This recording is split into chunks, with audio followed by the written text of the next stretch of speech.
आप सभी लोगों का स्वागत है फिर से एक बार क्रिक जोन में। आशा करते हो सभी लोग सही सलामत होंगे। तो चलिए शुरू करते हैं आज का वीडियो, जहाँ पे अगर आप देखें तो आज डबल हेडर मुकाबला था और मुंबई नवी मुंबई के फेज का ये आखिरी दिन था, जिसमें से पहला मुकाबला था दोपहर को जो खेला गया था वो था यूपी वॉरियर्स बनाम मुंबई इंडियंस जो रिवर्स पिक्चर था, और दूसरा मुकाबला था रॉयल चैलेंजर्स बेंगलोर बनाम दिल्ली कैपिटल्स जो कि अच्छी तरीके से लगातार जीत हासिल करते हुए आ रही थी रॉयल चैलेंजर्स बेंगलुरु की टीम।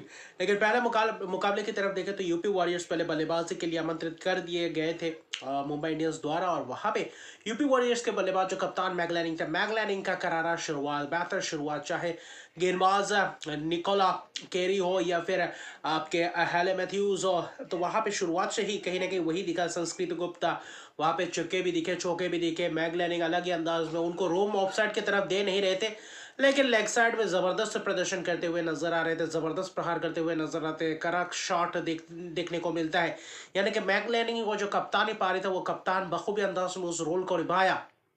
पावर प्ले जबरदस्त घटा था, बीच के ओवर्स में भी वही रन बटोरते दिखे और बल्लेबाज अच्छी खासी पार्टनरशिप। हालांकि एक विकेट गिरा था जो पहले ही ओवर में किरण नवगिरे जो अंदर आने वाली गेंद, स्विंग गेंद, फुल लाइन डिलीवरी वहां पे बोल्ड होते हुए नजर आते हैं। और उसके बाद फिर लिचफील्ड और मैगलैनिंग की शानदार पार्टनरशिप, और जिस पार्टनरशिप ने शतकीय पार्टनरशिप 119 रन की एक शानदार पार्टनरशिप। हालांकि आखिर में फॉब लिचफील्ड और कहीं ना कहीं आपके मैगलैनिंग लगातार 2 ओवर में 2 विकेट गंवा बैठे थे, वहां पे कैच दे बैठे थे। अमनजोत कौर की जबरदस्त कैच स्केले के दौरान वहां पे मैगलैनिंग 70 रन बनाकर चलते बनते 45 गेंदों में, और उस बीच करारा प्रहार करते हुए नजर आ रहे थे। वहां पे विकेट्स भी चला जा रहा था, लेकिन रन्स भी बखूबी अंदाज में आते चले गए थे, तो वही दिलचस्प नजर आता। चक्के पे चक्के लग रहे थे, दूसरी तरफ से विकेट्स भी गिरते हुए दिख रहे थे। अमनजोत कौर एक बार में जो 20 रन पर है, उसके बाद उन्होंने फेव लिचफील्ड का विकेट चटकाया और अगले ही ओवर में हेले मैथ्यूज को चौके पे चौके लगाते, लेकिन कहीं ना कहीं मैगलैनिंग का विकेट जाता है। वही 2 ओवर फिर कहीं ना कहीं वहां पे एक ओवर वापसी करते हैं नताले सिमरन जब जब गेंदबाजी करने आए, किफायती स्पेल्स करते हुए दिखाई दिए। बीच में देखें तो आखिरी के 5 ओवर्स में वही करारा प्रहार करने की कोशिश थी हरलिन देओल और क्लोट रायोन द्वारा, वही कोशिश थी। हालांकि फीब लिचफील्ड ने भी 61 रन की एक शानदार पारी, हरलिन देओल क्लोट रायोन ने वही कोशिश की, और एमालिया कैर जो लेग स्पिनर है आखिरी 2 ओवर में करारा जवाब देते हुए नजर आए। आखिरी 2 ओवर में वो रन्स बने नहीं। क्लोए ट्रायोन ने एक छक्का लगाया, हरलिन देओल ने छक्का लगाया, लेकिन नताले सिमरन का 19वां ओवर और 20वां ओवर एमालिया कैर उसी ने कहीं ना कहीं वापसी करवाया था। नताले सिमरन हैट्रिक के मौके पे थे, वहां पे 2 विकेट, और फिर आखिरी ओवर में एमालिया कैर ने सोफी एक्लिस्टोन की बात करें या फिर हरलिन देओल की बात करें, वहां पे लगातार 3 विकेट्स उसी ओवर में चटकाने में सक्षम रहे।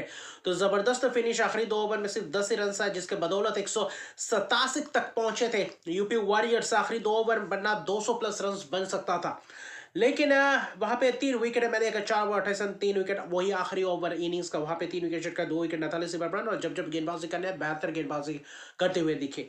लेकिन 188 रन का लक्ष्य था, जो काम मैगलैनिंग और फेब लिचफील्ड ने करके दिखाया था, वो काम क्या कर पाएंगे मुंबई इंडियंस के खिलाड़ी। लेकिन वही सलामी बल्लेबाजी में थोड़ा बहुत उथल पुथल मच चुका है। वहां पे हैले मैथ्यूज को मौका मिला, चौके लगाया, लेकिन वो कुछ खास नहीं कर पाया। सोफी एक्लिस्टोन आए, पावर प्ले में गेंद डाला, कॉटन बॉल चांस। वही सजीवन सजाना ने एक चौका लगाया था, फिर एलबीडब्ल्यू के शिकार होते हुए नजर आए। और वहां पे क्रांति गौर या फिर शिखा पांडे ने एक जो तजुर्बेकार गेंदबाज है, अच्छी खासी गेंदबाजी करते हुए दिखाई दी। और जब विकेट्स गए, दोनों ओवर में 2 लगातार विकेट्स गिरते हुए दिखाई दिए। एक क्रांति गौर ने चटकाया, तो दूसरी तरफ से सोफी एक्लिस्टोन आते ही अपने पहले विकेट पे चटका दिए थे, और क्रांति गौर को लगातार स्पेल करने को लगाए रखा था। और सोफी एक्लिस्टोन वही किफायती स्पेल, पावर प्ले के बाद भी दीप्ति शर्मा, क्रांति गौर बेहतर गेंदबाजी की, दीप्ति शर्मा विकेट चटकाने में सक्षम रहे, चाहे आपके निकोला कैरी हो या फिर आपके हरमनप्रीत कौर हो। वही शिखा पांडे, नथाली सिमरन कैच दे बैठे कवर्स के दरमियान वहां पे वही विकेट से चलता जा रहा था। पापड़ी का बाद भी ऐसा कुछ खास पार्टनरशिप दिखा नहीं। निकोला कैरी भी कहीं ना कहीं अपनी फॉर्म से जूझते हुए दिख रहे थे। हरमनप्रीत कौर 21 गेंद में 18 रन, वो जो कप्तानी पारी था वो कप्तानी पारी कहीं ना कहीं वहां पे निराशाजनक प्रदर्शन। और उस चेज में एमएलए कह रहा अमनजीत कौर की एक प्रदर्शन दिखाई दिया, वो जो आखिर में जब 69 पे 5 विकेट गिर चुके थे 11 ओवर के बाद, 9 ओवर में करीबन 120 रन के करीब चाहिए थे, वहां पे मुश्किल था। लेकिन अमनजीत कौर और एमएलए करके भी जो पार्टनरशिप बना, उस पार्टनरशिप ने थोड़ा बहुत वापसी तो करवाया था, लेकिन वो बहुत ही दूर था। करीबन 80-85 रन की पार्टनरशिप थी और अमनजोत कौर जबरदस्त प्रहार करते हुए दिख रहे थे। जब 11वें 12वें ओवर के बाद क्लोएट ट्रायन के ऊपर चक्का, सोफी क्लिस्टोन को चौका लगाते हुए नजर आया अमनजोत कौर, फिर लगातार 2 छक्के लगाया अमेलिया कैन ने। तो वही कोशिश थी दीप्ति शर्मा के ऊपर भी प्रहार किया जाए और वही दूसरी गेंदबाजों के ऊपर प्रहार किया जाए, वहां पे सिर्फ प्रहार ही करना था। लेकिन आखिर में वही दिलचस्प था, वहां पे शिखा पांडे ने विकेट चटकाया अमनजोत कौर का। कॉटन बॉल जबरदस्त वो कैच पकड़े, 41 रन बनाए, वहां पे एमएलए कैर 49 रन बनाए, उसके साथ साथ 3 विकेट। एमएलए कैर की एक ऑलराउंड परफॉर्मेंस दिखा, नैथाली सिल्वरबर्न का गेंदबाजी में दिखा, बल्लेबाजी में वो धाकर अंदाज दिखा नहीं। अमनजोत कौर अच्छी खासी फील्डिंग, गेंदबाजी भी आप बीच में कुछ ओवर्स करवाए थे, वहां पे भी अच्छा खासा स्पेल किए थे, 1 ओवर 20 रन बनाए थे, दिए थे, लेकिन वहां पे फिम लिचफील्ड का महत्वपूर्ण विकेट भी चटकाने में सक्षम रहे थे। तो कुल मिलाकर मुंबई इंडियंस फिर से एक और बार हार का सामना करना पड़ा वहां पे यूपी वॉरियर्स दोनों ही बार इस सीजन एनकाउंटर करते हुए नजर आए मुंबई इंडियंस के सामने, और दोनों ही बार पटकनी देते हुए नजर आए। 165 पे 6 विकेट और जबरदस्त वो जीत यूपी वॉरियर्स द्वारा 22 रन की एक जबरदस्त जीत। और लगातार 2 मैचेस में यूपी वॉरियर्स खाता खोलने के बाद दोनों ही मैचेस मुंबई इंडियंस के खिलाफ, दोनों ही मैचेस मुंबई इंडियंस के खिलाफ ही जीते। तो यानी कि अंक तालिका में आप बेहतर पोजीशन में आ चुके हैं। जबकि दूसरे मुकाबले था दिल्ली कैपिटल्स बनाम royal Challengers Bengaluru. Royal Challengers Bengaluru toss जीतकर गेंदबाजी करने का फैसला, और दिल्ली की जो शुरुआत थी वो बहुत ही खराब शुरुआत। लिज अली की बात करें या फिर आप जमाइमा रॉड्रिग्स की बात करें या फिर आप शफाली वर्मा, हालांकि शफाली वर्मा एक छोर को संभाल कर रखा था और शफाली वर्मा एक महत्वपूर्ण पारी खेलते हुए नजर आ रहे थे। अगर शफाली वर्मा ये पारी को संभालते नहीं तो शायद 50, 60, 70 के अंदर ही दिल्ली कैपिटल्स से निपट जाते। लिज अली शानदार फुल लेंथ डिलीवरी बोल्ड होते हुए नजर आते हैं। लॉरेन बेल पहले ही ओवर में 2 विकेट चटकाते हुए नजर आते हैं। लॉरा ओल्फर्ड सामने वाली गेंद वहां पे पूरी तरीके से स्विंग करता हुआ और वहां पे बोल्ड होते हुए नजर आते हैं। फिर Sayali Satghare, Jemimah Rodrigues played on होते हैं, मरीजन कैप बोल्ड, यानी कि जो चारों के चारों बल्लेबाज गए, जो पहले 4 विकेट गए, चारों के चारों बल्लेबाज बोल्ड होते हुए नजर आते हैं। और वहां पे पूरी तरीके से पकड़ बनाए रखा था गेंदबाज। पहले ही 2 ओवर में अगर आप 4 विकेट चले जाते, पहले ही 8-9 गेंदों के अंदर 10 रन 4 विकेट, वहां से वापसी करना मुश्किल था। वहां पे निकी प्रसाद युवा बल्लेबाज के साथ शेफाली वर्मा का थोड़ा बहुत तजुर्बा एक्सपीरियंस दिखा, झोंकते हुए नजर आए। वहां पे पार्टनरशिप थोड़ा बहुत बिल्डअप करने की कोशिश की। वहां पे हालांकि विकेट चलते गए, लेकिन पावर प्ले में ऐसा लगा नहीं कि रन्स कम होता चला गया, रन्स बखूबी अंदाज में आते चले गए और वही ठाकर अंदाज में बल्लेबाजी करते हुए नजर आए। पावर प्ले में सयाली सदगरी को 2 छक्के लगाते हुए नजर आया, चौके लगाते हुए नजर आया। श्रेयंका पटेल को भी 2 जबरदस्त छक्के लगाया। शिफाली वर्मा अपना पूरे तेवर दिखाते हुए नजर आ रहे थे। पावर प्ले के बाद भी वही अंदाज था, लेकिन जब प्राइमर हुआ लेग स्पिनर आते वहां पे विकेट चटकाया। नैडन डिक्लर्क ने कोशिश की, वहां पे भी निकी प्रसाद का विकेट मिला और उसके बाद बिन्नू मनी का विकेट आसानी से, जब विकेट्स गए गुच्छों में विकेट्स गए। लेकिन बाद में स्नेह राणा ने कोशिश की, कुछ चौके लगाए थे, पार्टनरशिप में योगदान करने की कोशिश की, और कहीं ना कहीं जो एक करीबन 60 रन की पार्टनरशिप था निकी प्रसाद और शेफाली वर्मा, उसके बाद कहीं ना कहीं स्नेह राणा ने थोड़ा बहुत पारी को संभाला हुआ था, क्योंकि विकेट हाथ में था नहीं। जब स्नेह राणा का विकेट गया, 3 विकेट हाथ में थे, ओवर्स करीबन 6-7 ओवर्स बाकी थे, तो उनको चाहिए था पूरे 20 ओवर किस तरीके से खेला जाए, और आखिर में उसी के फिराक में थे। शेफाली वर्मा ने वही कोशिश की थी आखिर तक मैच को ले जाने की, वहां पे सफल भी रहे, और आखिर में 4 ओवर बाकी रहते हैं, शेफाली वर्मा का विकेट जाता है, एक टॉप लगता है वहां पे। क्या चला कि अर्शदीप व्यापारी 41 गेंदों में 62 रन की महत्वपूर्ण पारी खेले, दिल्ली कैपिटल्स के लिए एक सम्मानजनक स्कोर तक पहुंचाए थे। जब 10 रन पर 4 विकेट गिर गए थे, ऐसा लग ही नहीं रहा था कि 100 पार जाएगा, लेकिन 166 रन बना 20 ओवर के अंत तक, आखिरी गेंद में विकेट गिरा। लॉरेन बेल ने ही शेफाली वर्मा का विकेट चटकाया। Lauren Bell 3 wicket 4 over 26 run. Sayali Satghare 3 over 27 run, 3 wicket, आखिरी ओवर सयाली सदगेरे ने करते हुए नजर आए, और सयाली सदगरे वही एक्सपीरियंस झोंकते हुए नजर आए।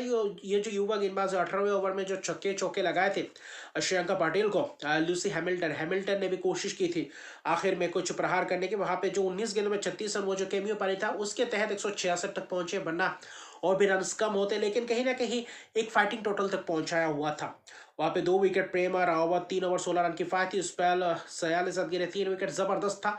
167 रन का लक्ष्य था रॉयल चैलेंजर्स बेंगलुरु के सामने, और कप्तान के ऊपर दारोमदार था कि किस तरीके से रॉयल चैलेंजर्स बेंगलुरु की नैया पार लगाया जाए। ग्रे सेरे शुरुआती शेयर में मिड ऑफ किया तो कैच दे बैठे, जबरदस्त कैच पकड़ते हैं शफाली वर्मा। मरीजा ने कहा पहले ही ओवर में विकेट चटकाने में माफ कीजिएगा, पहले स्पेल में वो विकेट चटकाने में सक्षम रहे। दूसरे ओवर में लूसी हैमिल्टन को लगातार 3 चौके लगाते हुए नजर आए, उसी ओवर में स्मृति मंदना, लेकिन अगले ओवर में मरीजा ने कैप आउट करते हुए नजर आए। मरीजा ने कैप का एक्सपीरियंस दिखा, जब जब गेंदबाजी करने के लिए आया बहुत ही उमदा किस्म की गेंदबाजी की, भले ही विकेट न चटकाए हो लेकिन रन को रोक के रखा था। और लूसी हैमिल्टन युवा गेंदबाज है, एक ओवर महंगा गया था, बाद का ओवर वापसी किया था, यानी कि पावर प्ले में सिर्फ 36 ही रन बने थे, 1 विकेट गंवाए थे रॉयल चैलेंजर्स बेंगलुरु। एक वक्त ऐसा लग रहा था कि यहाँ से क्या कुछ वापसी कर पाते हैं दिल्ली कैपिटल्स अगर अच्छी खासी गेंदबाजी करें, क्योंकि जॉर्जिया वॉल के साथ कप्तान स्मृति मंदना और कहीं ना कहीं पावर प्ले में एक छक्का लगाया था नंदिनी, जो हाईएस्ट विकेट टेकर है इस डब्ल्यूपीएल के सीजन में। बाद में श्रीचरण ही आते हैं और वहां से कहीं ना कहीं थोड़ा बहुत मोमेंटम शिफ्ट होना शुरुआत होता है, वहां पे 2 चौके लगाते हैं, फिर नो बॉल स्नेहराना करते हैं, फ्री हिट में भी चौके लगाते हुए नजर आते हैं स्मृति मंदना स्वीप शॉट जबरदस्त ऑन ऑन साइड में जो शॉट लगाते हुए नजर आते, कट शॉट ड्राइव बेहतर अंदाज में निकल कर मिड विकेट की तरफ छक्के चौके भी लगाते हुए नजर आए। और तो शिफाली वर्मा ने भी अपना हाथ बटाते हुए नजर आते, लेकिन उनके ऊपर भी प्रहार किया जॉर्जिया वॉल, नंदिनी शर्मा भी आते, वहां पे छक्के चौकों की बौछार हुई, हैमिल्टन फिर नंदिनी शर्मा। लेकिन जब 8 ओवर में करीबन 51 रन 52 रन चाहिए था, वहां पे ऐसा था कि कुछ कर सकते हैं या नहीं, वहां पे विकेट्स भी 9 विकेट हाथ में थे, वहां पे 1-2 ओवर बहुत ही 2-3 ओवर बेहतरीन ओवर्स करते हुए नजर आए, वहां पे श्री चरण मिन्नू मनी या फिर नंदिनी शर्मा, वो जो 12वें 8 ओवर में 51 रन 52 रन चाहिए थे, वहां पे 3 ओवर में सिर्फ और सिर्फ 17 रन आए थे राना बॉल के हिसाब से। वहां पे ऐसा लगा कि कहीं ना कहीं प्रेशर बढ़ता चला जा रहा है, लेकिन वहीं पे कोशिश थी।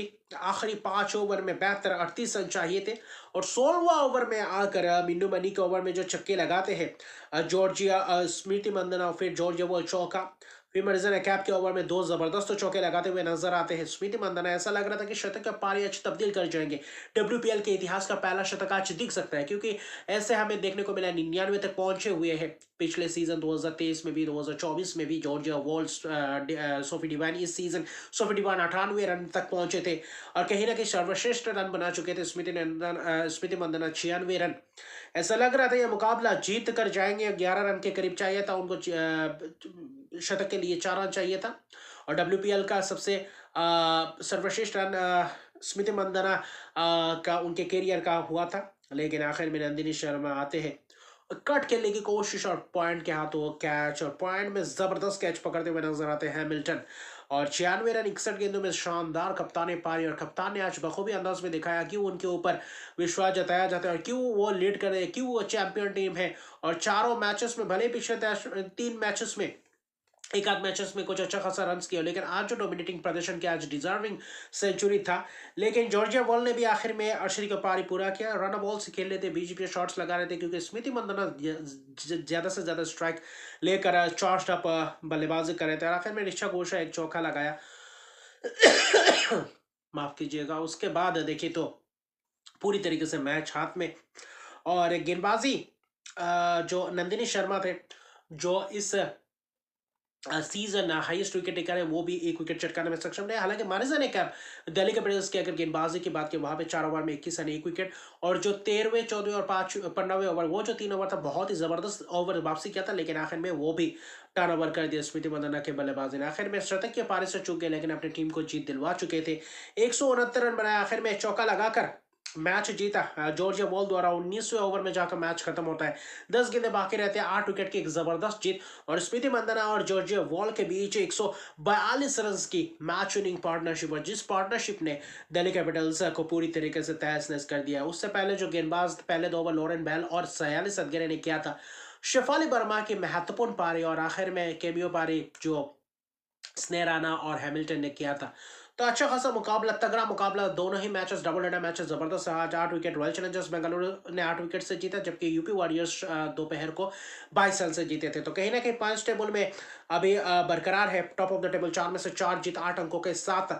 मुंबई इंडियंस 5 में से 2 जीत 3 हार 4 अंकों के साथ तीसरे नंबर पे आ चुके हैं। गुजरात टाइटंस माफ कीजिएगा, गुजरात जायंट्स 4 अंकों के साथ, और यूपी वॉरियर्स भी 2 मैच जीत चुके हैं, हालांकि एक मैच ज्यादा है, लेकिन कहीं ना कहीं अभी गरमाया हुआ है। हालांकि दिल्ली कैपिटल्स 4 मैचेस खेले, 1 जीत 3 हार, 2 अंकों के साथ अभी वडोदरा का फेज शुरुआत होने वाला है परसों से, तो वहाँ पे भी निगाहें रहेंगी। यहाँ से क्या कुछ उलटफेर होने को देख सकता है। टॉप 3 में कौन आखिर में प्रवेश करेंगे, वो जो आखिरी 9 मैचेस बाकी इस लीग स्टेज का, वो निर्णायक मुकाबला होने वाला है। और आगे आने वाले मैचेस और भी ज्यादा रोमांचक और कांटेदार देखने को मिलेगा। तो अभी के लिए इतने, अगर मैं तक मेरे चैनल को सब्सक्राइब नहीं किया तो मेरे चैनल को सब्सक्राइब कर दीजिए, लाइक शेयर कमेंट जरूर कीजिए। तब तक के लिए